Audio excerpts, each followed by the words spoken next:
Well, it is that time again, everybody. Hope you are doing well. My name is Bird Dog John, and I am back in action. In those scenarios, it's good to neuralize the cameras. You guys know that best. Very straightforward. Plug it in, go to the web UI, link the source, walk away. You know, like super simple. I keep looking over at the chat, and I keep seeing you are full of it. Tasty, spicy meat snacks. Covered in flavor. I mean, you can't go wrong. So what's going on? We've got a handful of folks here in the chat, and I really appreciate that. What's up, mate? Hey, Warren, how are you? Appreciate it. Hey, Robbie, how's it going, man? You're just talking about you. What's going on, Tom? Ahoy. How is it going? What's going on, Go Web? Good to see you again. Thanks for hanging out with us again today. Appreciate that. Feel like I'm in this video more than anyone but John. It's true, NetApp. You are, I'm going to cut this up and put this in the next intro.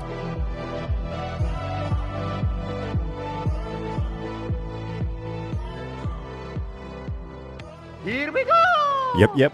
It is time again to go along for another hour of NDI chit chat. And hopefully you are doing well. Let me double check my audio here. Hey, what's going on, everybody? The audio sounds good on YouTube. I've been watching the past couple of shows that I did because I was cutting up a clip that I'll post tomorrow that we did on Tuesday, and got really annoyed that StreamYard was trying to be helpful and ended up butchering my carefully crafted audio here on the show. And so I was, if you watch the previous shows, actually just watch like the beginning audio, like the music on the start screen. If you watch the beginning audio on that show, and then compare it to today's beginning audio, it's night and day. And even so much so that I showed my 9-year-old daughter, and I was like, listen to this, and then listen to this. And she could differentiate between the quality. So what was happening was echo cancellation was on, automatic microphone adjustment volume was on, and a couple other things. And I went through and unchecked everything. And now if I listen to this, it's like super clean. So it's great, but I was really annoyed because I think StreamYard does it by default. It enables those settings, and you have to go in and purposefully turn them off in order to not have them butcher your audio. And I'm sure for most people, like when I talk on the show, it sounds clean. It's fine, but they don't understand like the noise cancellation and the automatic microphone adjustment, everything doesn't understand music. And so if you put on headphones and you watch the beginning of the past couple of shows, you can hear it trying to manipulate the audio because it thinks it's too loud. And then if you watch today's show, it's nice and clean, loud. The full range of the audio is there. It's not killing any of the the hertz on the sound spectrum. Is really annoying.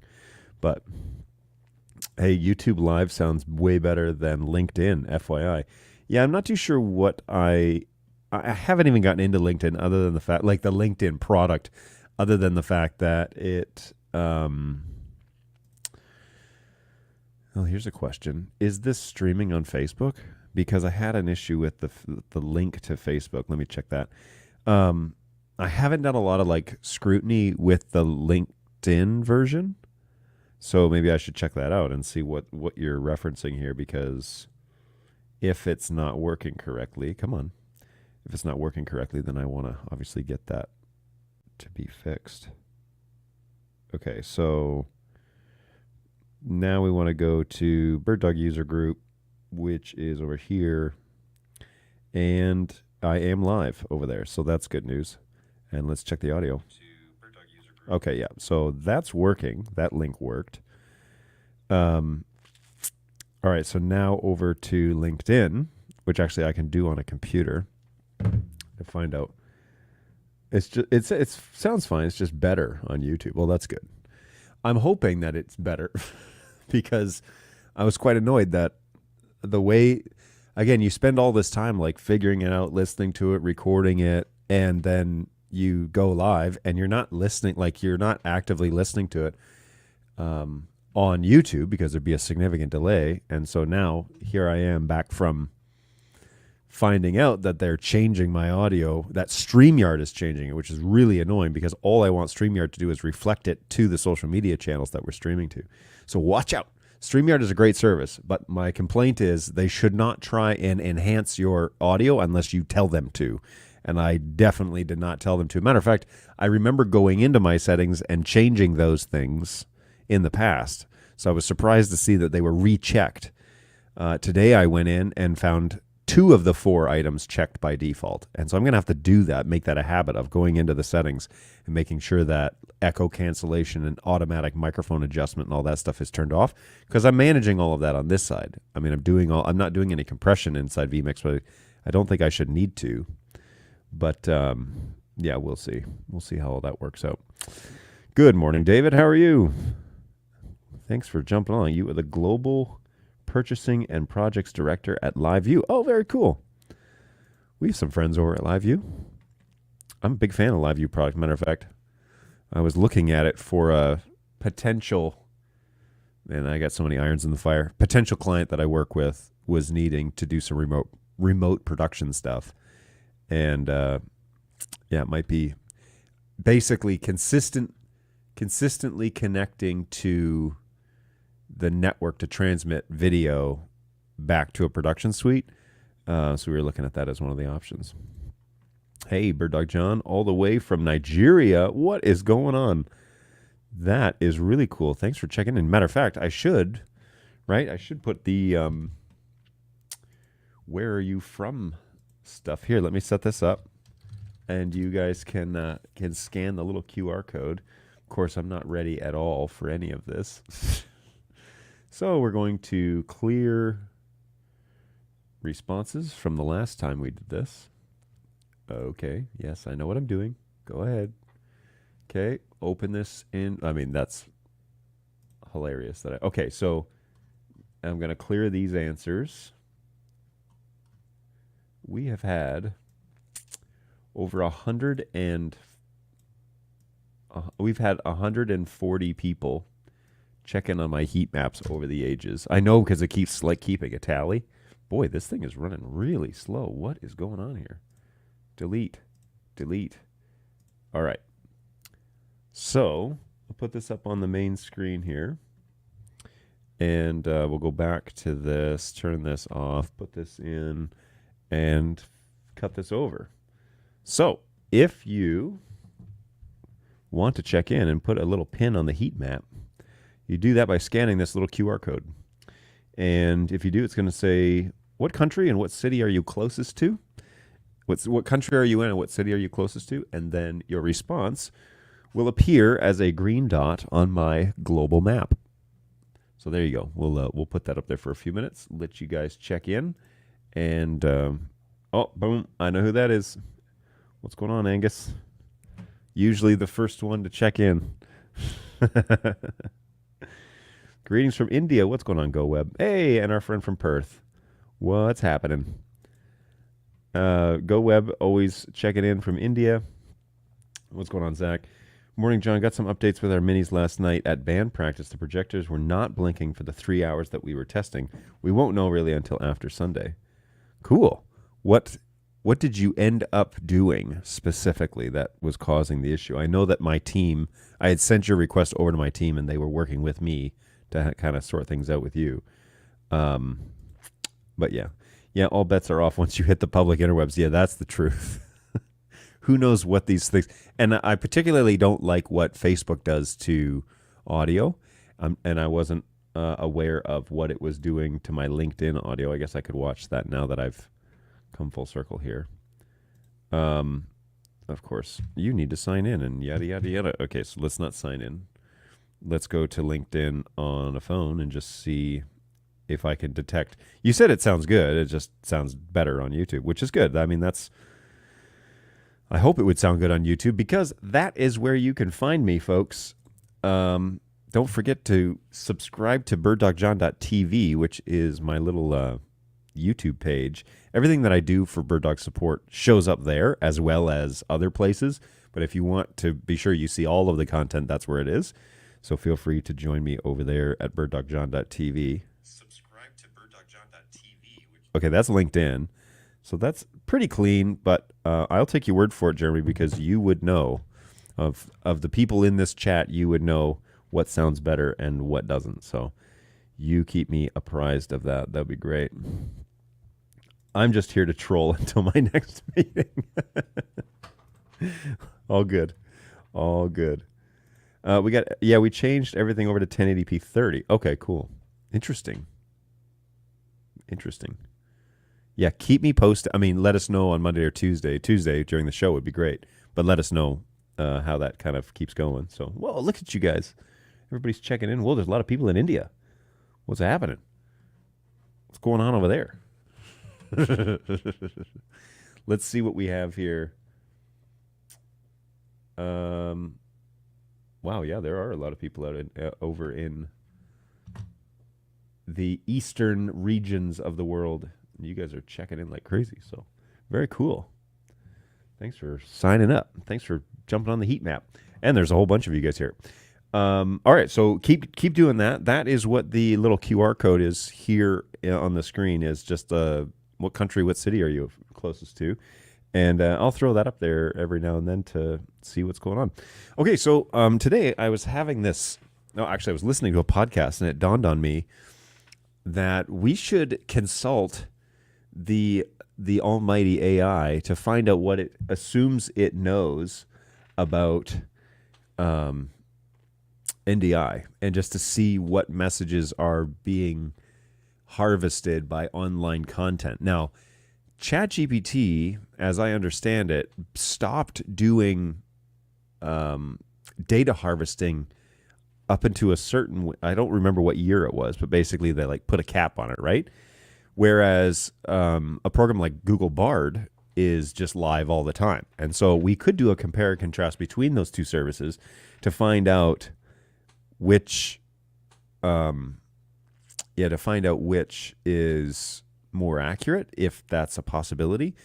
But if people are going to these resources to learn things, which I am assuming they will eventually become fairly common, right? The issue is that bad data in, bad data out, right? It's the same thought process that we have when we're collecting details on tickets, for example, here in the support office.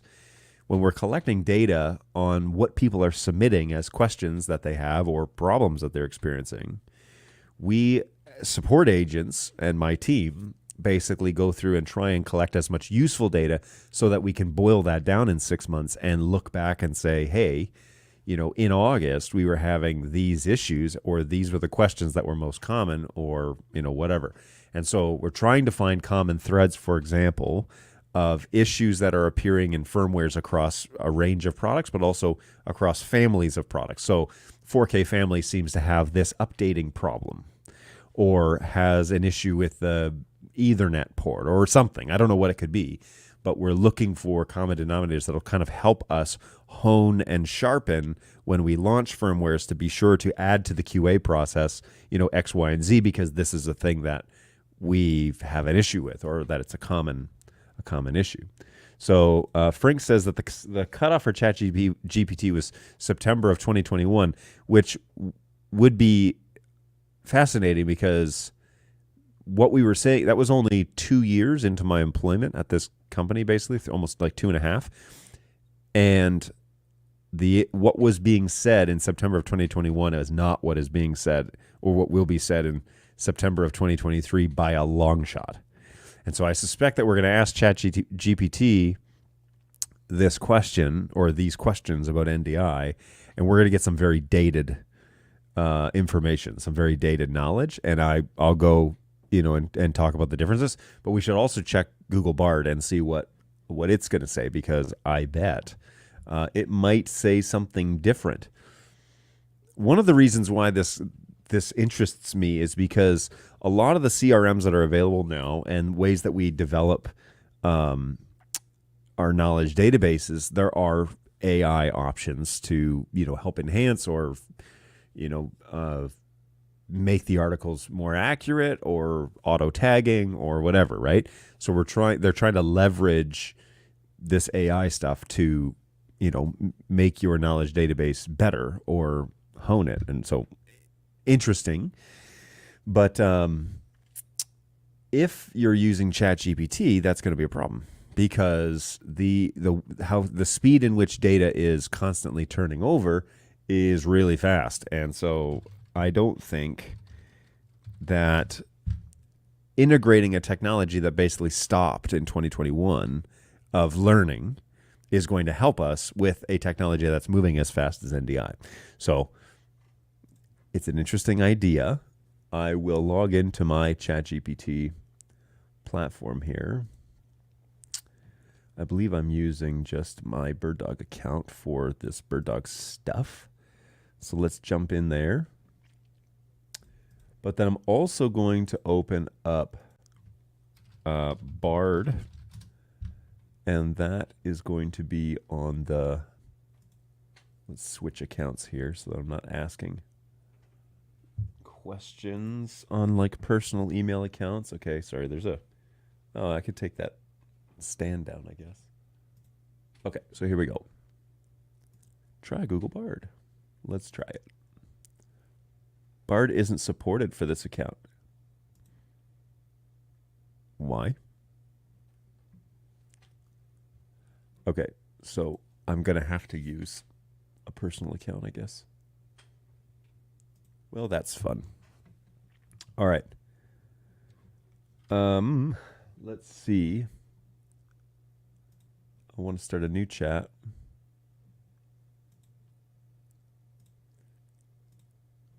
Confirm. All right.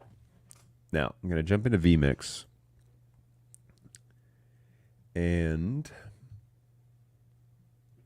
let's just, I should move that too.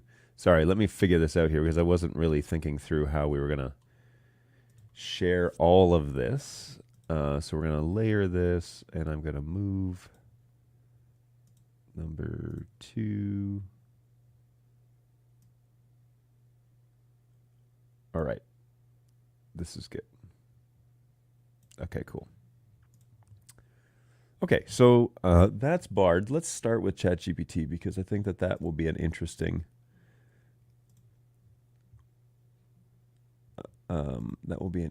discovery. All right.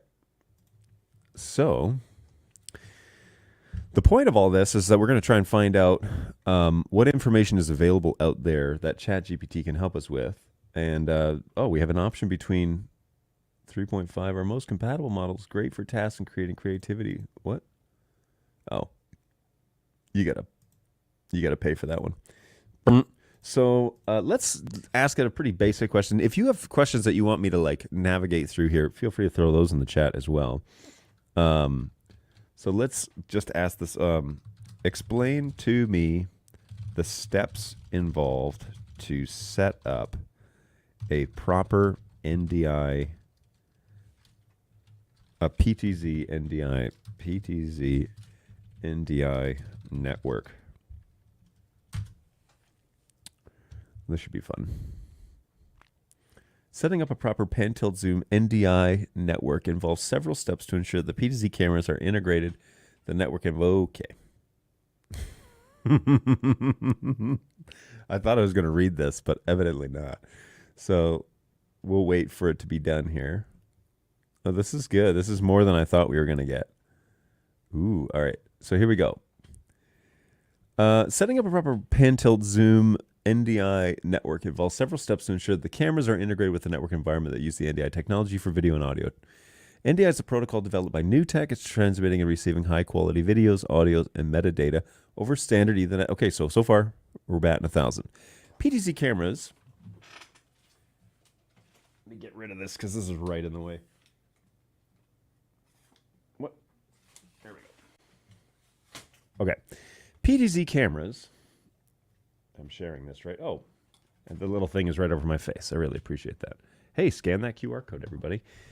Okay, that's why I don't have my face in this corner. Okay, so PTZ cameras. Choose a PTZ camera that supports NDI as well as other required features like pan-tilt zoom for appropriate resolution.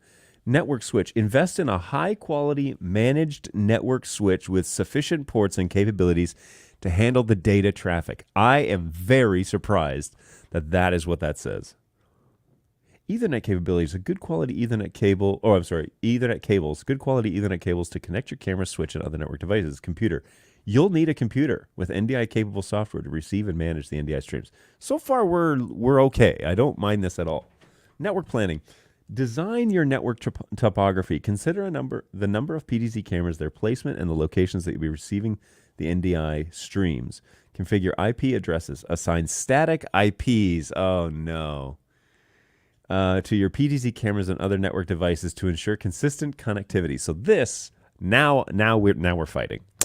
Because I definitely disagree. Obviously, you would all know that by now from hanging out with me. So, all right, strike one. Physically mount the cameras to your locations, network switch with Ethernet cables. Configure the PTZ cameras using your static IP addresses. So that's the same thing as before. Configure the switch. Log in to manage switch, the network interface. Create VLANs if necessary to segregate different types of the traffic. Configure the QoS settings to prioritize NDI traffic for smoother transitions. Actually, the rule there is turn off QoS. So strike two, actually, because that's a big deal. So you shouldn't be running QoS on the VLAN that you're running NDI. That's actually fairly well documented from Newtek. Configure NDI settings. On each PTZ camera, access the camera's interface, enable NDI, and configure parameters for each resolution stream. That's true if you're buying non-bird dog cameras and you're buying the NDI module for like your Sony or your Panasonic. You do need to enable it, which usually means purchase in addition. But not with bird dog. We include NDI in all of our stuff. Full NDI too, which is that's why you're buying the camera typically. Make sure the NDI streams have unique names to avoid conflicts on the network. I agree. Setting and receiving software. Ooh, install NDI compatible software like NDI Studio Mod or OBS. Oh, get that out of there. I mean, it is, but yuck. Or vMix. Very cool. Also, you could use Wirecaster to a few other things too, right? Configure the software to receive and display the NDI streams from your PTZ cameras. If needed, set up scene configurations, transitions, overlays. Yeah, okay, that's more about like producing the show. It's not really about NDI setup. Test the NDI setup by streaming video and audio from the cameras you're receiving. Monitor the quality of the streams, paying attention to factors like latency and video-audio synchronization. Adjust the camera settings, network configs, software settings as needed to optimize performance. Consider implementing redundancy for critical components like the network switch and receiving computers. Have backup solutions in places. I mean, that's just good network practice in general, is to have backup and redundancy, but that costs money, so you may not have that option. Implement appropriate security measures such as firewalls to protect the NDI network from unauthorized access. Well, yeah, okay. Maintenance and monitoring. Regularly update firmware for cameras. Ooh. Network devices and software to ensure security and performance. Monitor the network for system health and identify. So here's what we kind of learned here about this is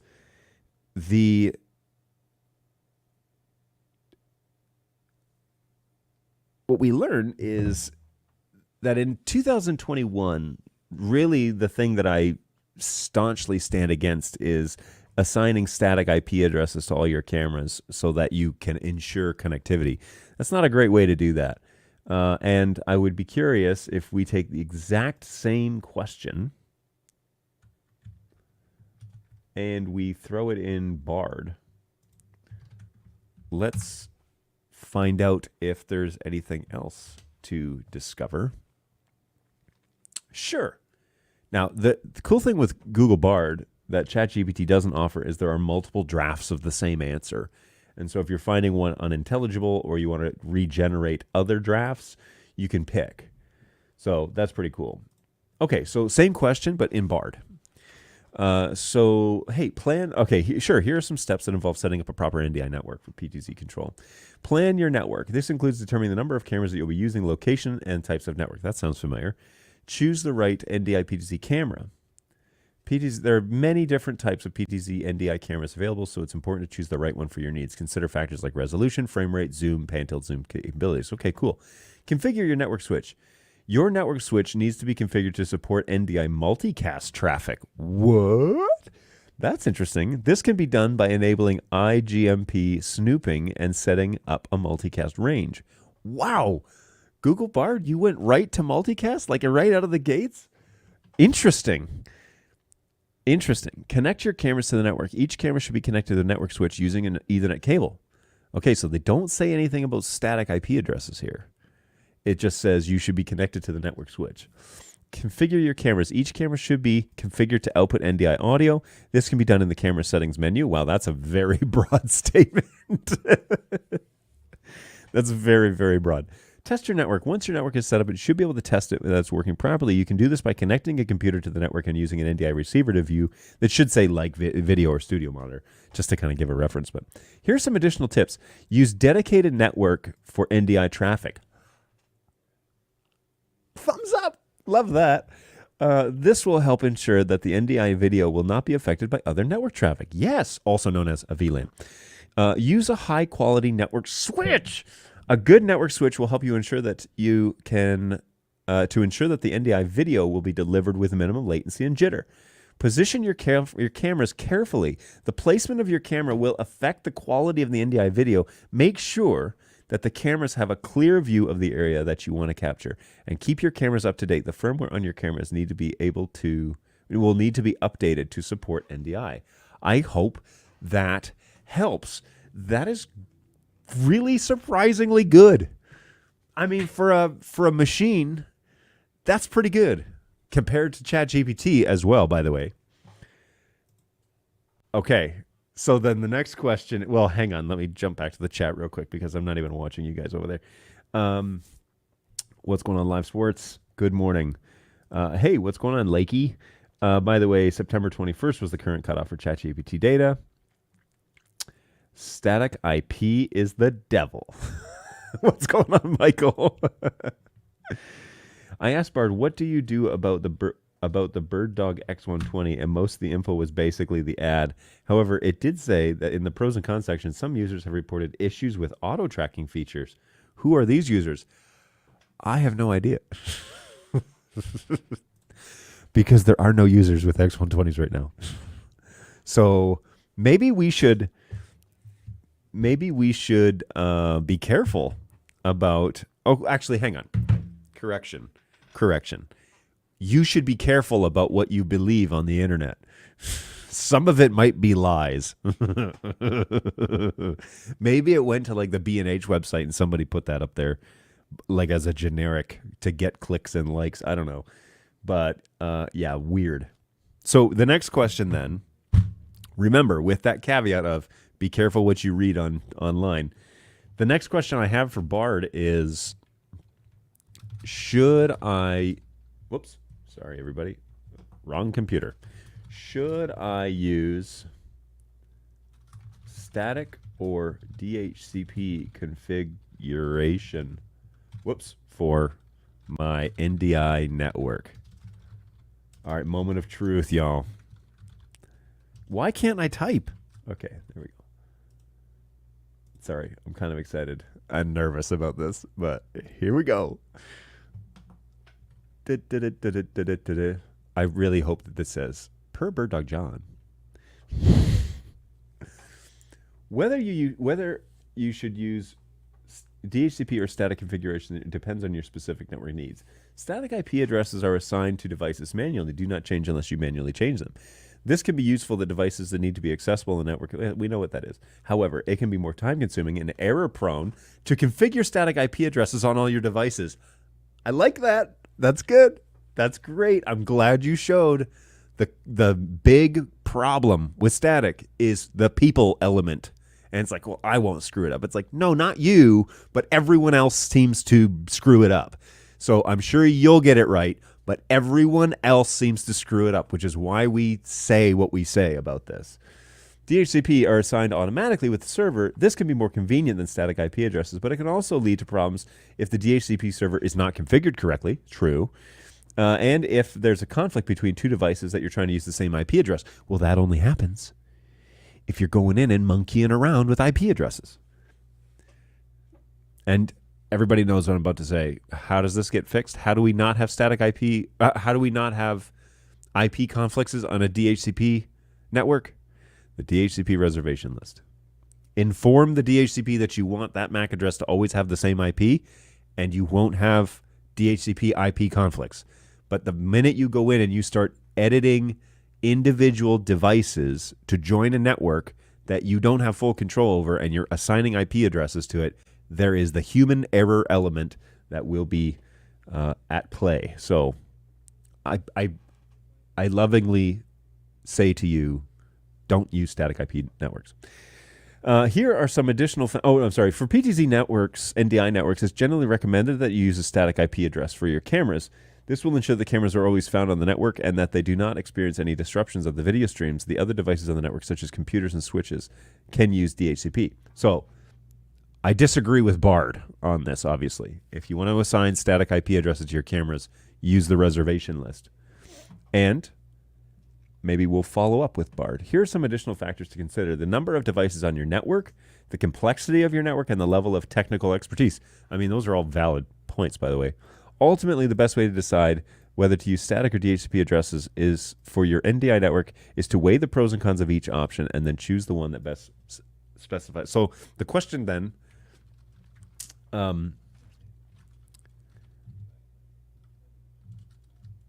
the question I have here is, am I teaching Bard anything by doing like a follow-up? Right? anyway, we still haven't done enough online, evidently, to teach Google that the DHCP reservation list is a far more intuitive way than to statically assign your cameras an IP. I have had conversations this week, phone conversations with installers who have gone this long in the industry and have never heard the conversation about why you shouldn't use static IP addresses. And I've been preaching this for, I don't know, at least 3 years at this point, where I got the confidence to say it out loud, to say the thing out loud. I believe this for a very long time, that you should let the network do the network thing and let the device do the device thing and stop making the device do the network thing. But I have, I think, gotten the confidence to start saying it out loud only 2 or 3 years ago. And so if I'm the one that's leading the charge, I'm probably not going to change the Google mind. But the just in terms of network practice, let alone it working better with NDI overall, but like best network practice is to use the DHCP reservation list and stop individually changing each device, because there's a major problem with that, and that's you. The person error, the ability that we tend to screw things up when we are doing that much customization. You need to, if you need to customize it that much, you need to do it all in a centralized location. And the way to do that is on the reservation list, where you can discover the MAC address and assign an IP address. Or in Unify, you go to the device and you say set fixed IP, right? Or on a sophisticated layer 2, layer 3 router, you'd go into the DHCP and say, reserve this MAC address with this IP. That's all you need to do.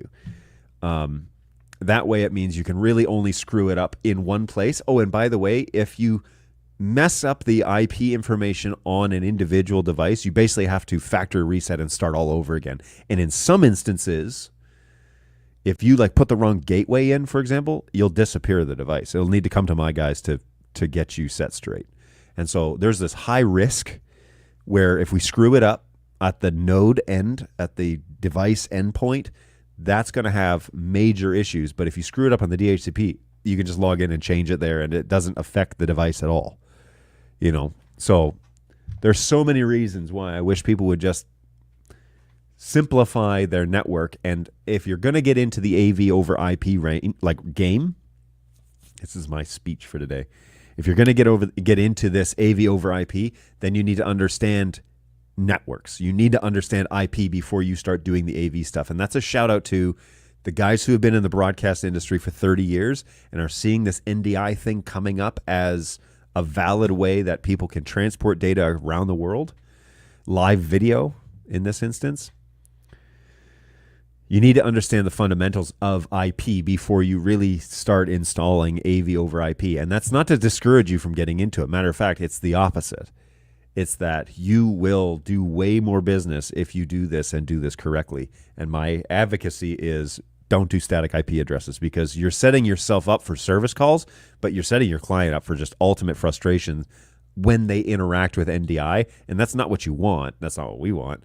We want them to have a great experience. And to do that is you need to make sure that everything is managed in a central location. So there you go. Okay, well, that's an interesting discovery with ChatGPT versus Bard. It was just updated. See the update? Does it re-ask my question? Oh, no, it's just what's new. What if I say other drafts? Draft number 3 includes on a few factors, stability. Static IP addresses are more reliable than DHCP? False. Static IP addresses are easier to troubleshoot? False. Static IP addresses can be more secure than DHCP? False. They don't have to be. On the surface, if you know nothing about networking, that might be true. But you're in the AV over IP space. You should know something about it. And if you know the bare minimum, then you know that those statements are not true. Why would I choose static IP addressing for my NDI network over using the DHCP reservation list to centrally manage my IP ranges for my NDI network.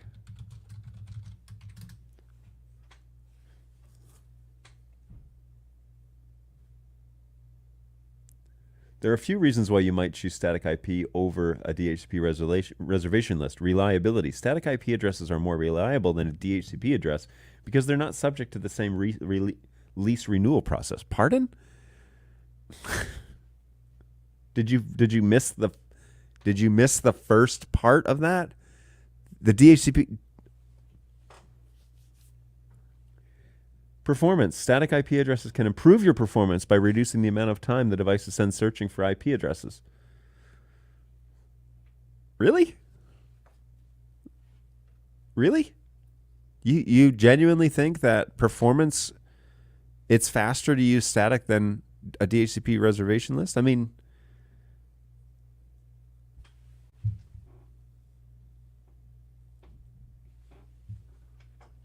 static IP addresses can improve your security by making it difficult for unauthorized devices to access your network.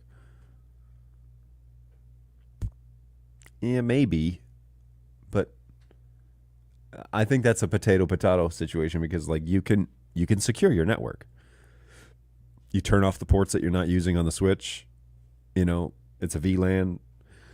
There are lots of basic things you can do that static IP or DHCP doesn't change in terms of like, anyway. Ease of management. Static IP addresses can be easier to manage than DHCP reservations, especially on a large net.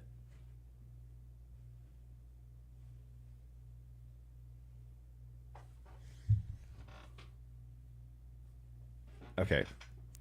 I don't think Google Bard understands how a DHCP reservation list works.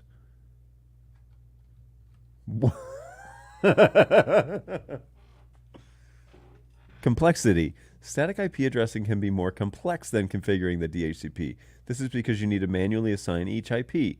Static IP addressing can be more expensive, as you may need to purchase additional licenses for your DHCP server. Okay.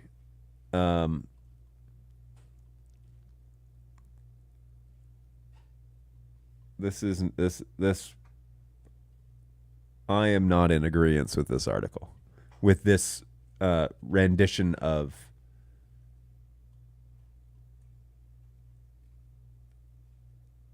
yeah, I disagree. Shocking, a managed network requires management and is subject to errors by management. I've been preaching death to static IP since 2000. Attaboy. Yeah, I'm older. What? We're getting preachy enough that we're going to need a band and acquire. It's true. DHCP server settings are essentially part of network documentation. Bard delivering classic Microsoft quality.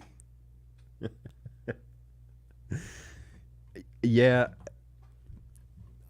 Some of the things I completely disagree with is like the reliability aspect. Because especially with the NDI conversation, it doesn't take into account packet flow. And so it seems to only care about the actual IP information and not about the performance of the NDI network in this scenario, which is, I think, a flaw, because you definitely should be considering, especially because it says performance right under it, and it says, oh, it can improve the performance because you don't have to spend time searching for IP addresses. It's like, no, if that's a problem, that's not that's anyway, sorry. That's a crappy network, period. If your DHCP takes too long to assign an IP address to a device, that network is not suitable for NDI ever. Okay? It shouldn't take that long to where performance is a deciding factor, because I'm going to use static IP addresses because I don't want my devices to wait too long to DHCP server. Like we're talking milliseconds here, folks. We're not talking about days. We're not talking about hours or minutes. We're talking about milliseconds that request should be fulfilled. And if it's not fulfilled, your network is crap. It's not suitable for NDI at all. I mean, flat out, man. So Bard, no, that's a 0 out of 10 in terms of a reason why this would be used. Security, it can improve security by making it more difficult. Again, if your network is that wide open and that dangerous, you need it to be more secure, you're not going to be relying on static IP addresses to lock it down. You're going to turn off the ports you're not using on your switch so people can't plug into it and access your network with an unauthorized machine. Or you could do like the classic 1990s where you limit the IP. You could only have a certain amount of IPs available, basically the amount that you need. But anyways, those are ancient methods. Ease of management. It can be easier to manage with them than DHCP reservations. How? All of the IP information that you need is listed in one centralized location, and you can change it there. A static IP scenario means that you have to go to every individual device. That's not easier, that's harder. Maybe it's easier for Bard. Anyways, it would be excessively time consuming to have a large network. I love this though. Rather than having to renew the lease every time the device connects, no, the DHCP reservation list doesn't, it mitigates the release time. It always assigns the same IP address to the MAC address. The more and more I think about this, the more I'm convinced that Bard is talking about DHCP, but not reservation list, which is what I asked, man. So maybe I should change this again. Let's ask this question, but maybe ask a better question. I'm sorry. Right here. I'm going to quote this out. Let's see if we get a different response.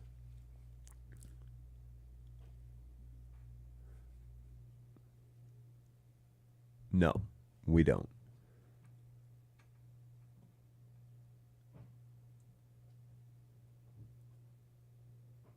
Why would I choose static IP addressing?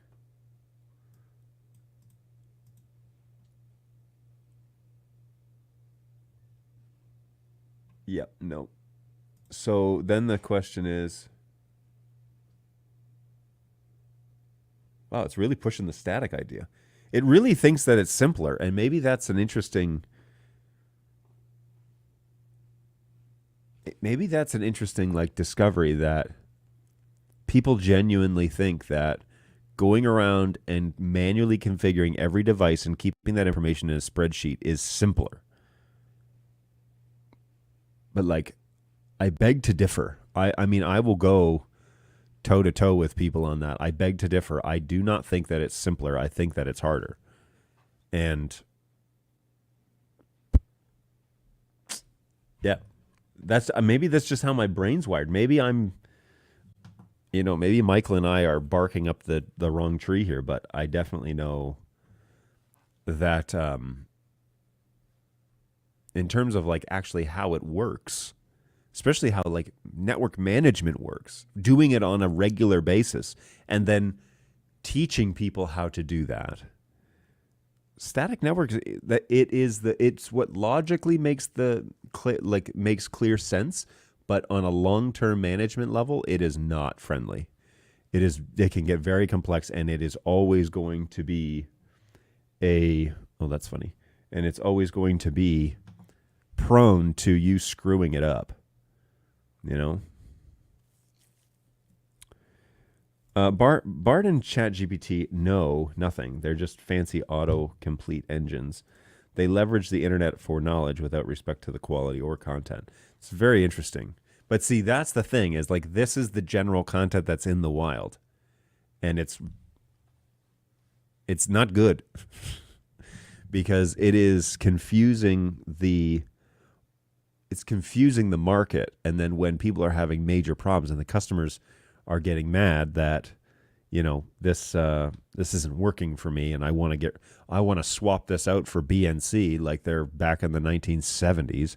It's like, well, it's not working because the guy who installed it for you doesn't know networks, and he doesn't understand the difference between ease of use and how packets actually pass over networks, and why you need some sophistication. You don't need to understand the sophistication necessarily, but why you need some of it so that it can,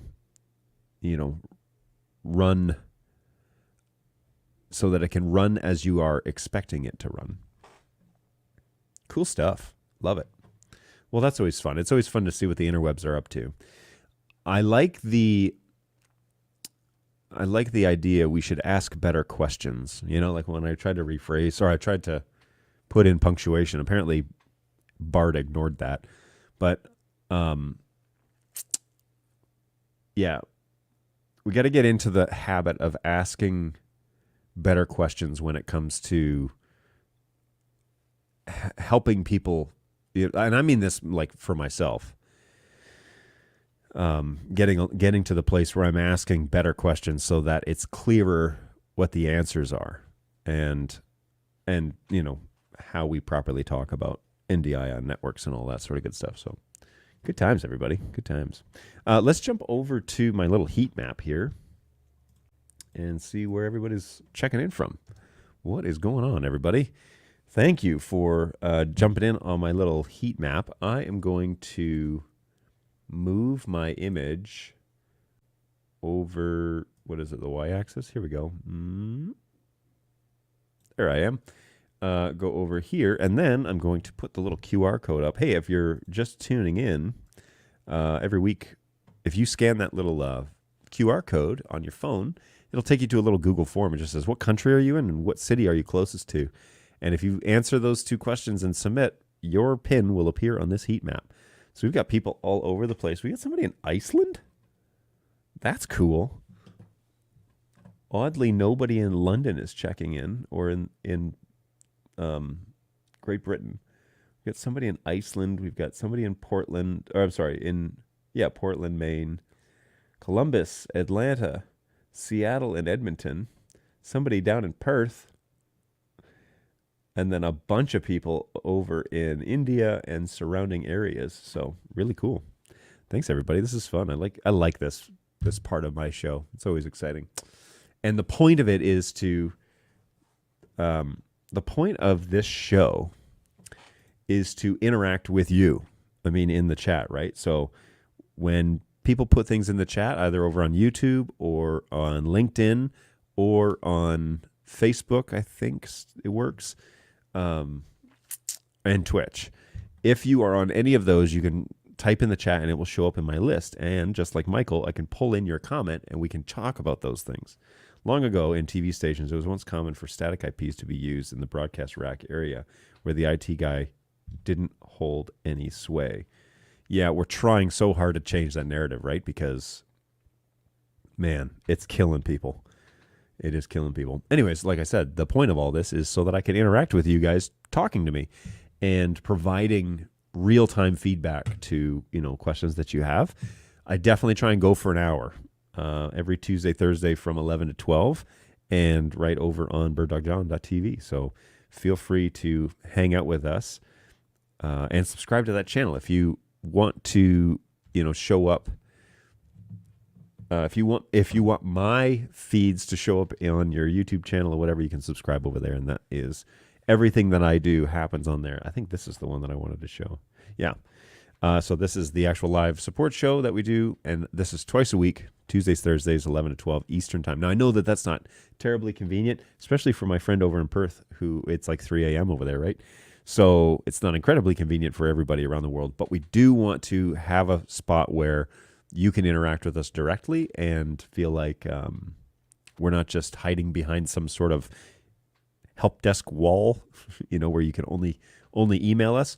Now, I will advocate here. I've got 3 great agents who try and get back to everybody all the time in the help desk, even when the questions are complex. But, but email is the primary way, and that is over at help@birddog.tv. That's where my ticketing agents can be found, and we try every day to get back to everybody, okay? If you submit it late in our day, it might be in the morning when we get in. But for the most part, you can reach us there and submit a ticket. The great thing about a ticket is it goes into a system that basically gets archived forever. And so as you ask the question, you can, be assured that we're not going to just delete your ticket and pretend like you didn't ask it. That's not what we do. We definitely try and get to everybody. So if you have questions about Bird Dog support stuff, feel free to reach out to us over at help@birddog.tv. It'll generate a ticket. If you do it correctly, you'll get an auto response back with a ticket number. And then you have that number, and that is forever in my database. All right. So my guys will do everything they can. The rule is it will stay in our inbox until we answer it, and then it will go into a replied status from us and stay open for 7 days. And you are welcome to reply back to that at any time, but it stays in our queue for 7 days, and then it goes to a closed status if you don't update your side of the conversation. But that conversation can go back and forth, and we try and get it to a resolution that's acceptable for all parties. So help@birddog.tv, that is where you reach Bird Dog support all the time. Okay, you can submit a ticket 24/7. You can also tweet at us, by the way. We do have a support account with the platform formerly known as Twitter over at help_BirdDogTV. And you can tweet at us and we can send you a message. We can tweet back at you. So if the platform formerly known as Twitter is more convenient for you, and that's where you live and you're in the field and you need to ask a question, that will also actually generate a ticket for us and appear in our help desk as a Twitter feed, and we can communicate with you through there. So, if that's more convenient for you, maybe follow us on Twitter and then you can tweet at us, stuff like that. And if it's more than the allotted character allotment we're allowed to do on Twitter, then we can DM you back instructions and that sort of thing. So good stuff there. And then twice a week, right here from 11 to 12 Eastern time on Tuesday, Thursdays, we do a support show. Now, last week I missed 2 shows, but from here on in, I don't have any planned time off where I'm not going to be in the office, I don't think. I don't know of any trips that I'm going to be out. So, yeah, you can reach me here. Twice a week, we're live, and I try and respond to comments in the chat and give you real-time feedback on those things. So, be great to have you join us there. Alrighty, commercial over. Iceland Heart.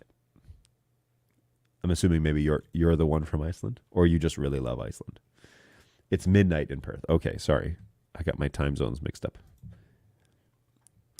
Finally convinced my main church, Maine, M-A-I-N-E, as in the state, to purchase a 3-pack of 200s plus a keyboard. I can't find the firmware update for the keyboard. Yes. That is because it has been pulled from the website. What firmware and baseboard are you currently on? Because you may not need to update just yet. But if you're on a super old firmware, like if you bought it from a company that doesn't sell many keyboards, then you may have an older version. And we can supply that to you. The quickest way to do that is just help@birddog.tv and say, hey, can I get the latest firmware for keyboard? They will likely give you 224. So if you have 224 or later, then we can send that. If you have 224 or later, that's the latest. But 224, I think, is the one that we would give you anyway. So it will be arriving next week, hoping for the latest, but I don't know yet.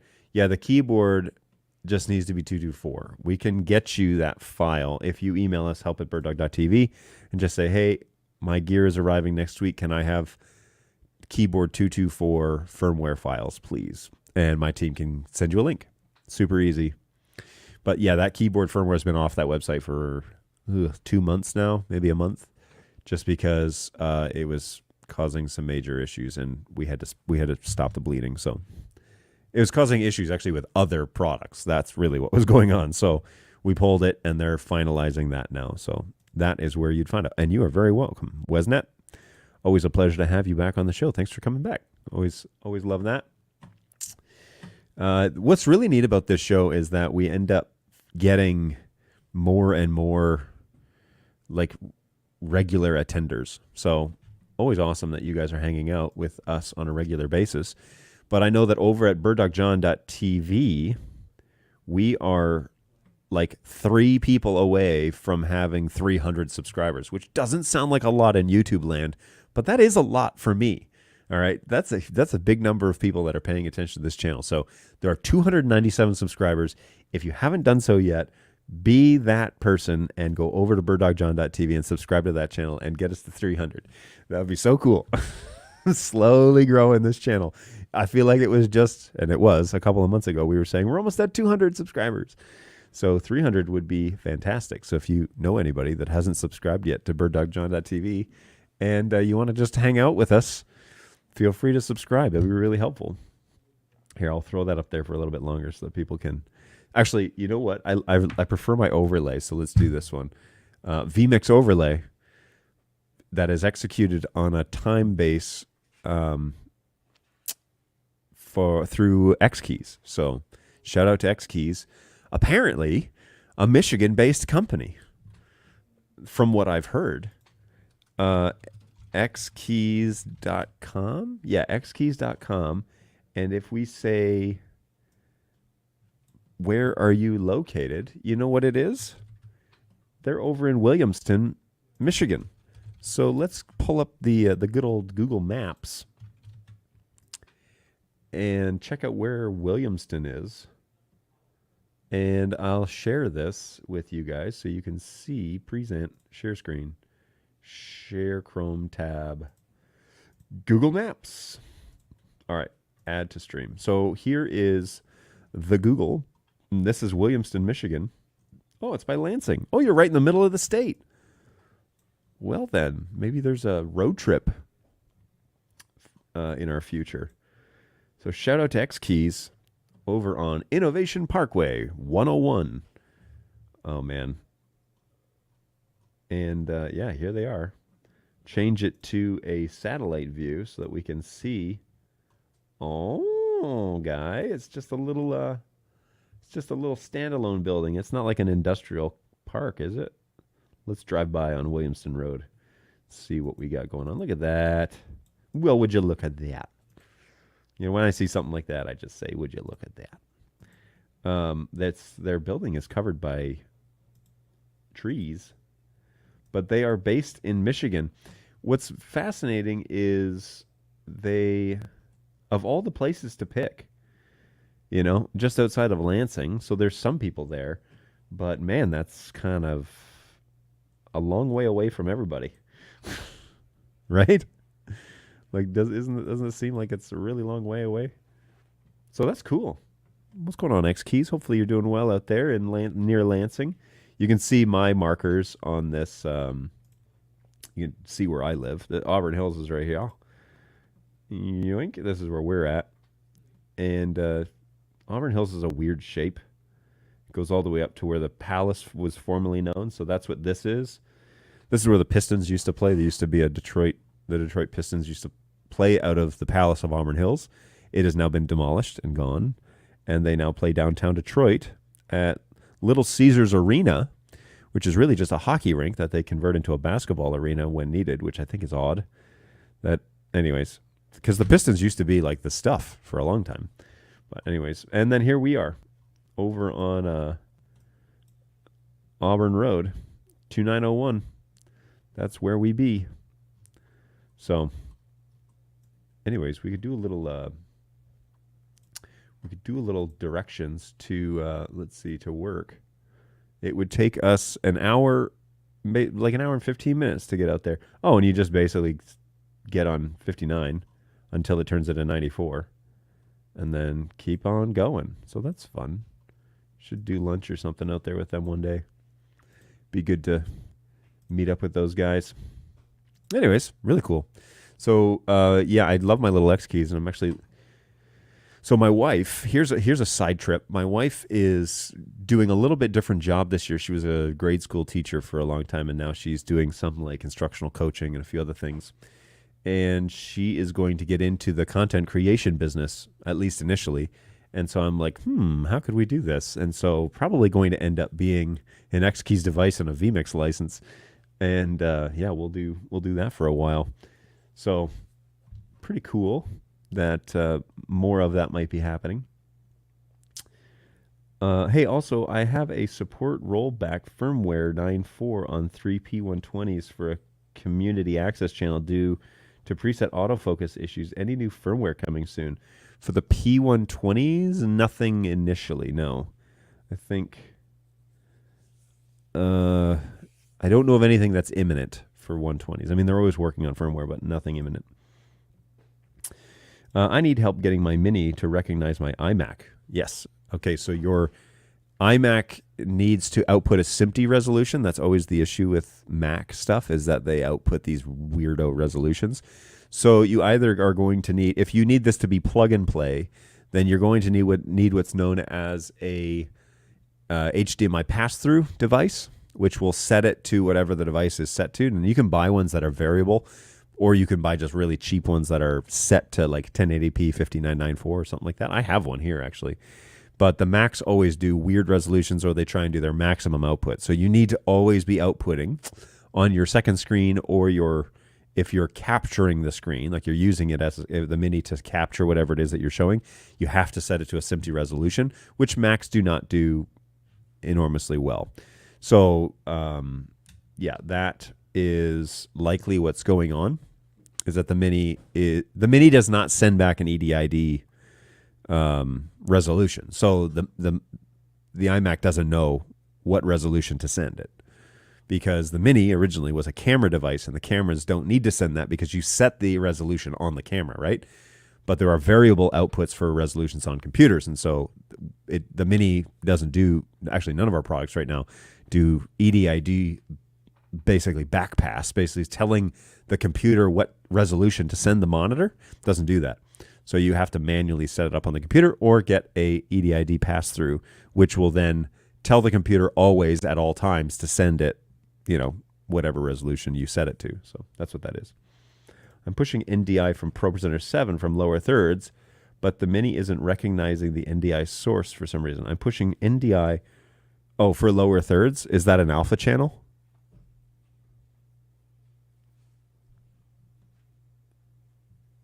I'm not sure what NDI Studio Monitor is. You don't know what Studio Monitor is? NDI.TV/tools. Every computer that you use should have that toolkit on it. Yes, alpha channel. Mini does not do alpha. None of our products do alpha, unfortunately. Ooh, this is an interesting idea. Decimator XMHDMI to SDI cross converter for scaling and frame rate conversion will help. It's true. I have ProPresenter 7 output set to 1080p 5994 and the Mini to the same decode. Yeah, but it's an alpha channel, so that means that it's not going to be a full frame. However, why are you trying to decode the alpha channel? Why aren't you just importing that directly into your video switcher? The MDHX is an absolute must-have for situations like that. So give me your workflow real quick, because it would be weird that you're trying to decode just an alpha channel. You should be... But I'd be curious to know what it is. I'm limited on HDMI inputs on the iMac. Why not just bring it across via NDI and not do the Mini? You know what I mean? Like, so ProPresenter 7 can output your alpha channel via alpha NDI, and then whatever you're adding the lower thirds to. So like if you're using vMix or OBS or whatever, you could bring that in via NDI and not need it to be HDMI. You could just bring it in straight NDI and integrate it that way. iMacs have 2 HDMI outs, 1 stage display, and 1 audience. Yes. You can also use something like a Duo Deck, a DeckLink Duo 2, which would give you 3 additional SDI outputs if that's what you needed. But anyways, the question I have, though, is like, explain to me the workflow. Why are you trying to decode the 1080? Why are you trying to decode the lower thirds alpha channel? Why not just send that directly to whatever it is that you're ingesting it to? Trying to get lower thirds to Blackmagic ATEM Pro Mini. Oh, I see.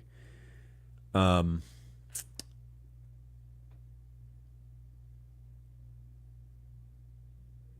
hmm. Yeah. So the way that Blackmagic says to do it is to connect a Sonnet box with a Duo Deck Link 2 card in it, and then send that over SDI over 2 different channels, SDI, and then bring that in and marry that into the downstream key. So that, like, if you look at ProPresenter's website and you look at Blackmagic's website, that's the workflow.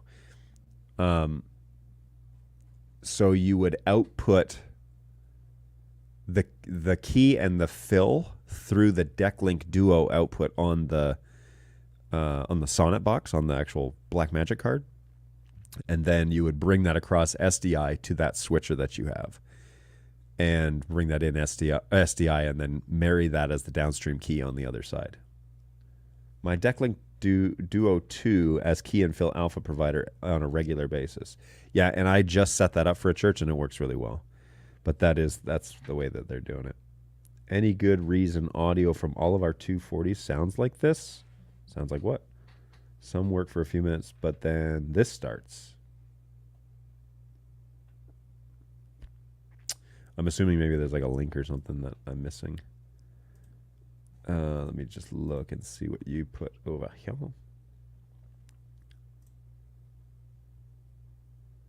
I don't see anything in the chat there. I don't. So how are you integrating the audio on the 240? Are you using the breakout cable? And if you are, is that audio 48 hertz or is it 441? Link not showing? No, the link is not showing. It might be the spam filters kicking in. But if you are having inconsistent audio, now I don't have a 240 here actually right now. I don't know where mine went, but it's gone. And I don't have a breakout cable to test this idea. But on the 240, there's a breakout cable that does balanced audio. And on there, it needs to be 48,000 hertz, and it needs to be line level, if I recall. So if you're doing mic level, that's not going to work. Yes, it works very well. Yeah, I would agree. I've been very impressed with the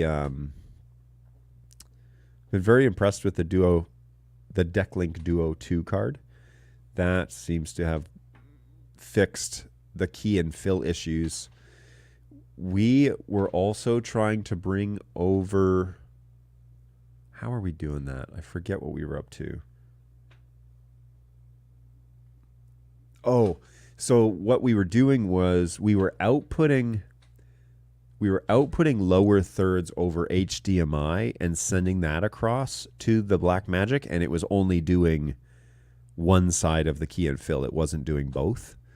And so the Duo 2 allows you to send the key on one and the fill on the other, and you set them up as key and fill on the Blackmagic ATEM, and then you marry that to downstream key 2, which is the last downstream overlay, so it will always be on top.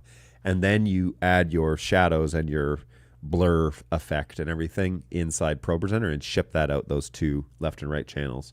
But that's how that works. I'm not using the breakout cable. Does the 240 have a 3.5 millimeter jack? I didn't think it did. Maybe it does. Birddog.tv/P240. Anyways, it will need to be line level. And it will need to be, oh yeah, there it is. Okay.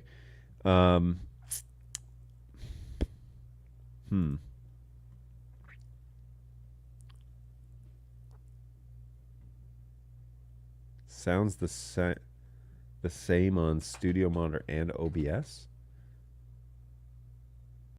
Why are you integrating audio with the camera? I'm curious. I'm just curious more about like what was the reason for that. Okay, so it's 48 through everywhere.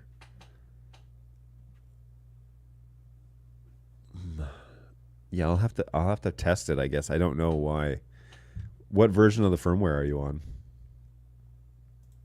I can see what we have available on the website.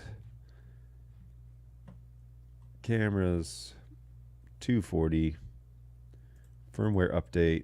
Latest one listed on the website is 9.4. And then I guess I could find out. I think you said maybe you were on 9.4. Let me go back.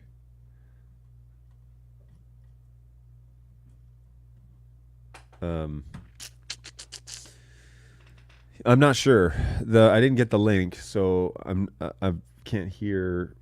But you're saying that when you add it to the NDI stream, it works for a few minutes and then it obviously degrades or something happens. So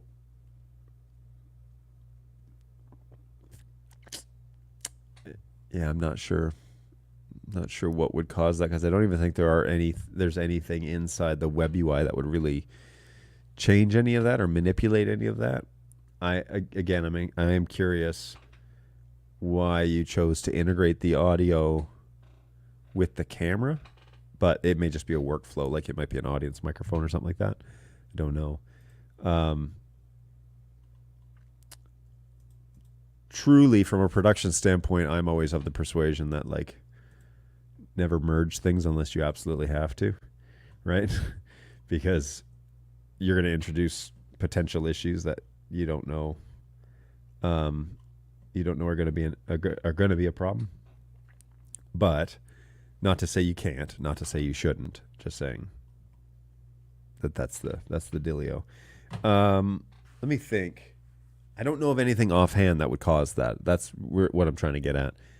That would cause it to change if you add it. I will look inside the engineering, kind of the back information, and see if there's anything listed as a known issue. Let me see if I can find my notes here, and I'll take a peek at the project manager side of things too, just to see what we can find out. This is the sort of reason why you would come to the show, guys, because I have these resources and I can do these live on camera. All right, engineering for cameras, X120.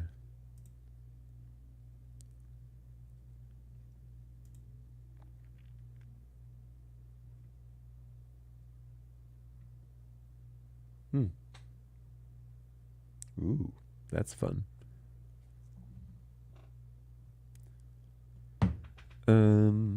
Okay, there's nothing in here. There's nothing in here that indicates a known audio issue with the 3.5 jack. So let me see what we have for firmware and see what the release notes say. Because that would be the next step, is to see if anything's been noted as to like, oh, we caught that and we fixed it, and that's why it's no longer on the list. So let me see. NDI 5. Cameras, NDI 5. Release notes.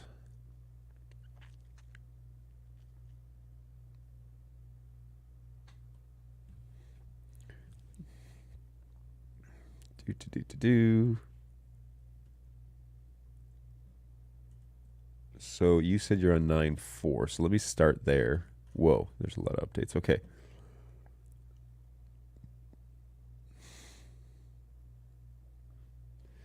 And this is 240. Okay, P240.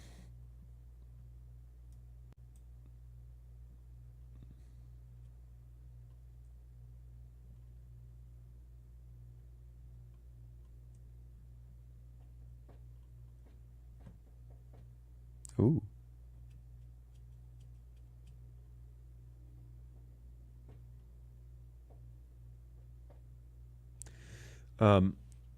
The audio, you're listening to the audio over.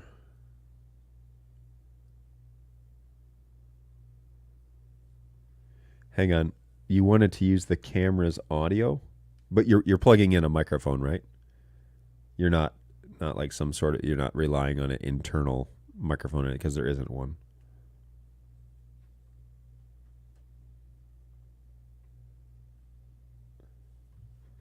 here's the channel. All right, let me take a look.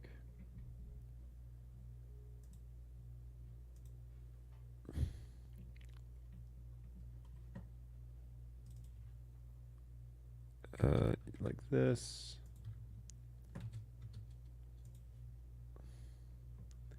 Okay, and you had said it's the channel video there that's named King of Street.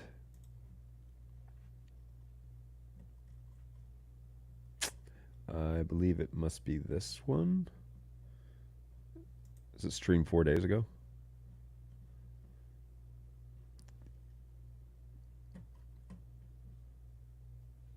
Gotta wait for a Sensodyne commercial to stop. Plugging in a microphone. I tried a few mics that worked well.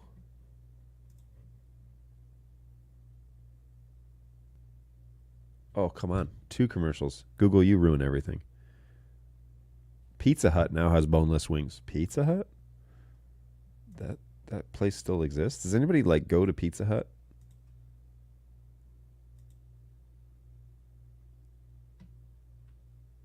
Whoa, this is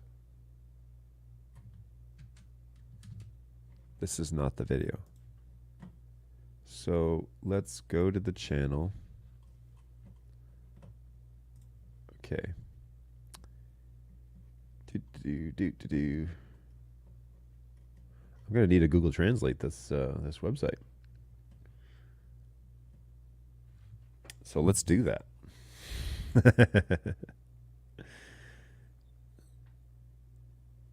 This is cool. Camera. Take a picture. Oh, none of those. Was it a live stream or what was it? Oh, there, King of Street, Iceland. Okay, cool.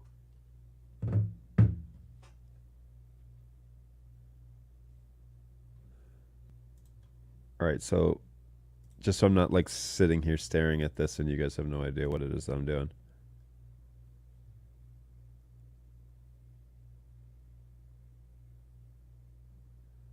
So this isn't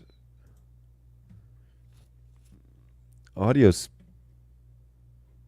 good so far, but you said for the first 2 hours, so that can't be it. King of Street, this one.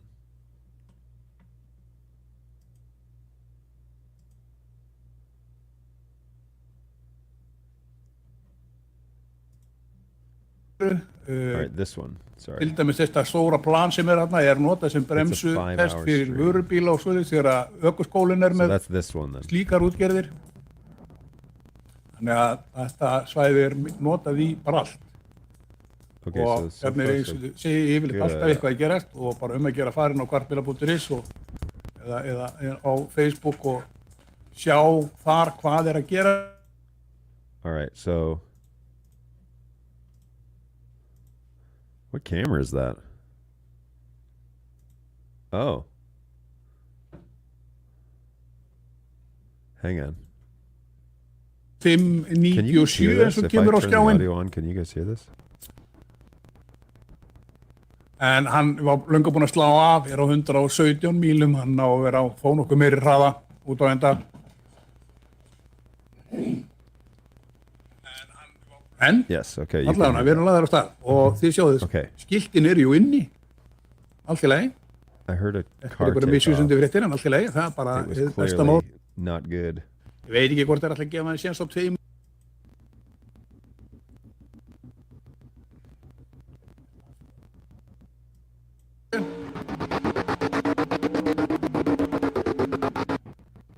Leifur ekkert að slá af, hann ekkert hýta vandamál eða neitt, þannig hann bara mættur aftur.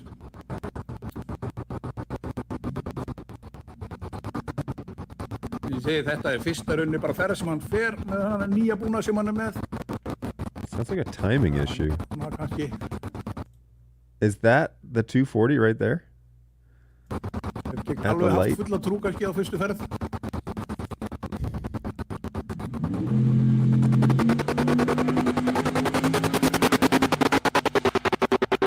Hann beinn og flottur og góður út að endan. It definitely sounds though like there's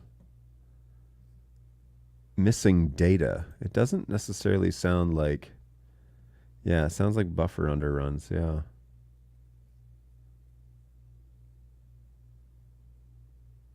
It's that like stuttering sound. Caster has a USB mic.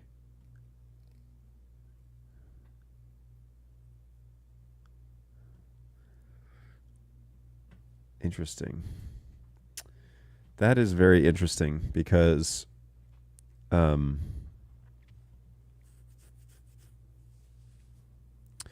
what could that be?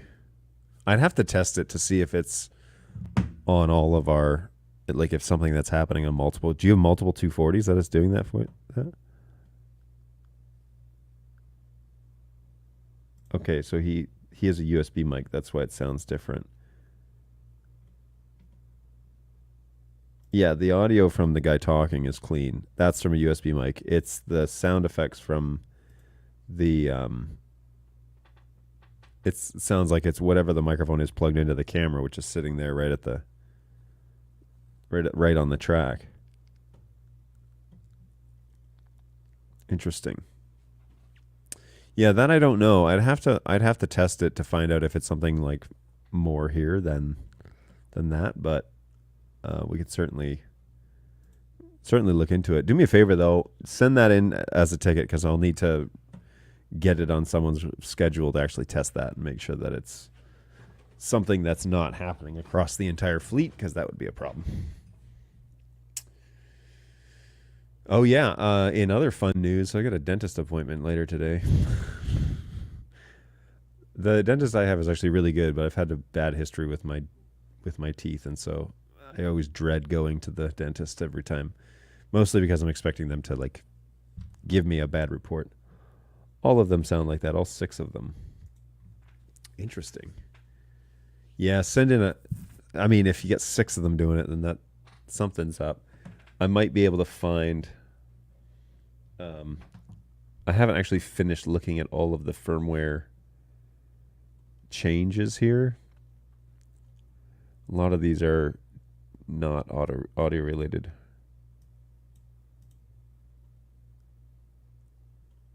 I don't see.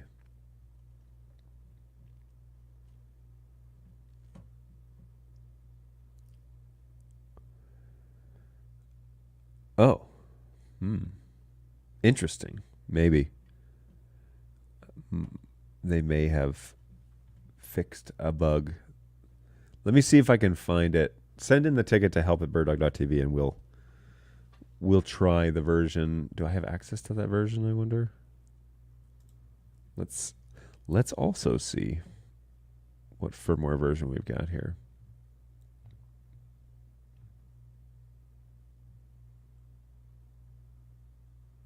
Maybe it's in here. Nope. Legacy versions?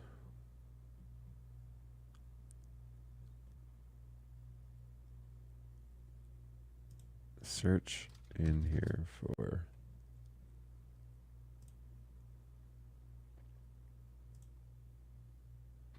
there we go.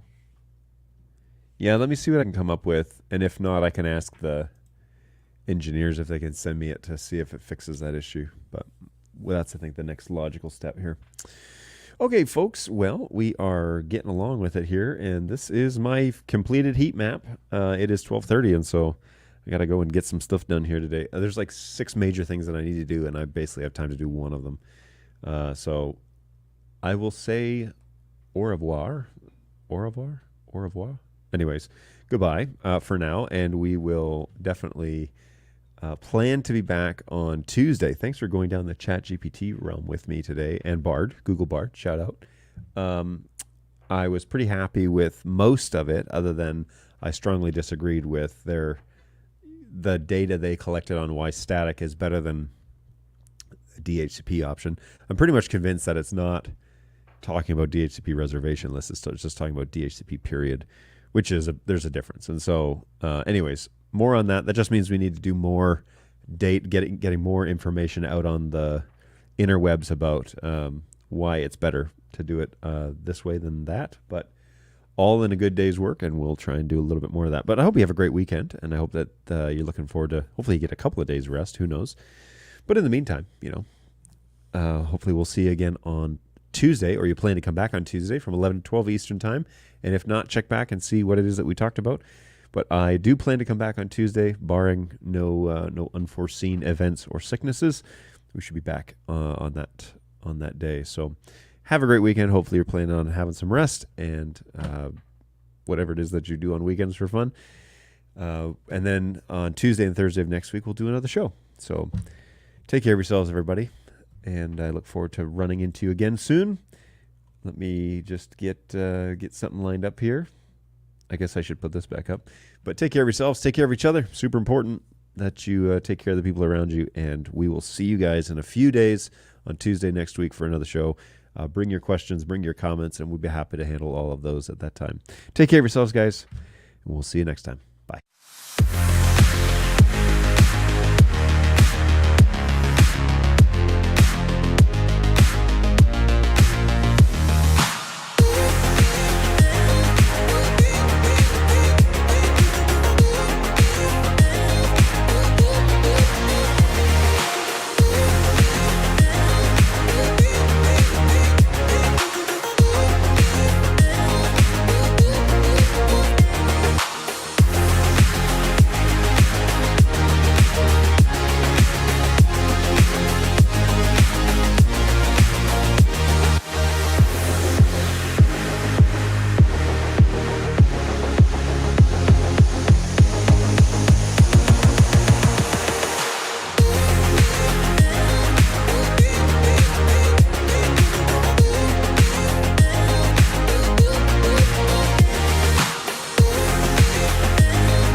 Resistance is futile.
Everything's coming up Millhouse.